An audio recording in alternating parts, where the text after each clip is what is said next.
Download करें जनमत Haryana app.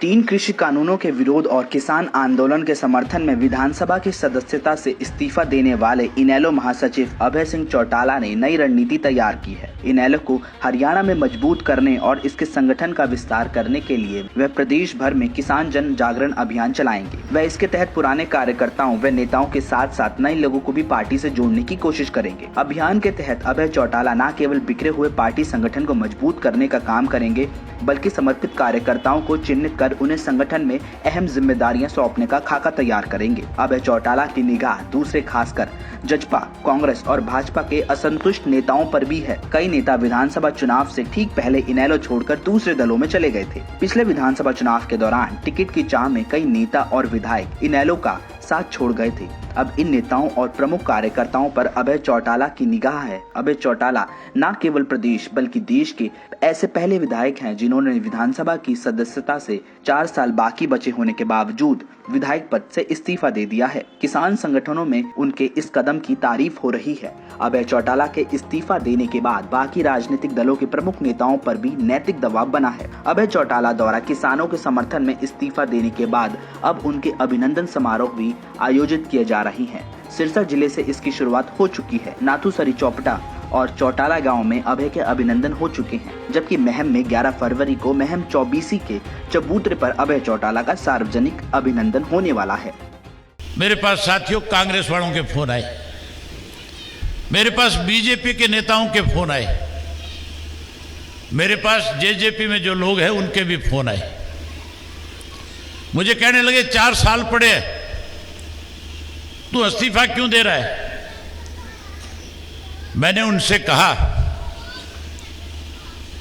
कि मेरी पार्टी का फैसला है।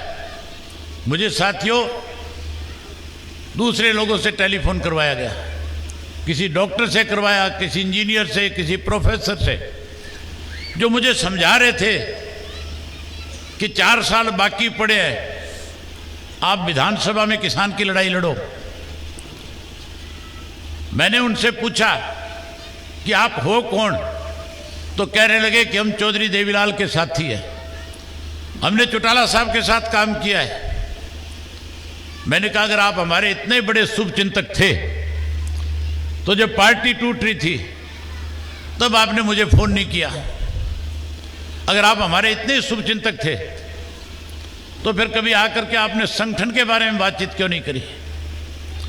जब मैंने उनके नंबर निकलवाए और जब उनके बारे में जानकारी हासिल करी तो हैरानी हुई।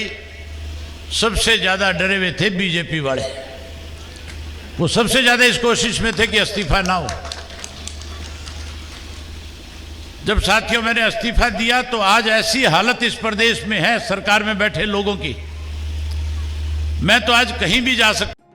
इनेलो नेताओं का कहना है कि इससे पहले चौटाला राज्य के प्रमुख जिलों का नाप लेना चाह रही हैं। इसके लिए उनके जिला स्तरीय कार्यक्रम फाइनल कर दिए गए हैं। 6 फरवरी के किसानों के चक्के जाम को इनेलो खासकर अभय चौटाला का पूरा समर्थन रहा है। इसके बाद 7 फरवरी से चौटाला जिलों में जन जागरण अभियान के लिए निकलेंगे। अभय चौटाला जन जागरण अभियान तो चला रहे हैं ताकि अपनी जमीन मजबूत कर सकें, लेकिन अगर इनेलो मजबूत होती है तो विरोधी दलों खास तौर पर पूर्व सीएम भूपेंद्र सिंह हुड्डा की टेंशन बढ़ना तय है। फिलहाल हुड्डा खुद को जाटों का एक छत्र नेता मानकर चल रही हैं। अभय के उभरने का हुड्डा को अच्छा खासा नुकसान हो सकता है। हुड्डा का रोहतक, सोनीपत और झज्जर जिलों में प्रभाव ज्यादा है और वो मध्य हरियाणा में कांग्रेस को मजबूत करने की कोशिश कर रही हैं। अगर अभय मजबूत होते हैं तो हुड्डा की कोशिशों पर पलीता लग सकता है। अगर अभय मजबूत होते हैं तो पूरी संभावना है कि इनेलो का पुराना वोट बैंक जो कि फिलहाल जेजेपी में शिफ्ट हो गया है वो वापस आ सकता है, जिसका सीधा नुकसान डिप्टी सीएम दुष्यंत चौटाला को होगा। अब देखना यह है कि इस्तीफे के दाव का अभय को कितना फायदा होता है और क्या वो इनेलो के पुराने दिन वापस ला पाते हैं या नहीं। ब्यूरो रिपोर्ट, जनमत हरियाणा। राजनीति के आगे, राजनीति के पीछे, हर हलचल को जानने के लिए हमारे YouTube चैनल जनमत हरियाणा को लाइक करें, सब्सक्राइब करें और अपडेट रहने के लिए बेल आइकन दबाना ना भूलें। देखते रहें जनमत हरियाणा, सच के अलावा कुछ भी नहीं।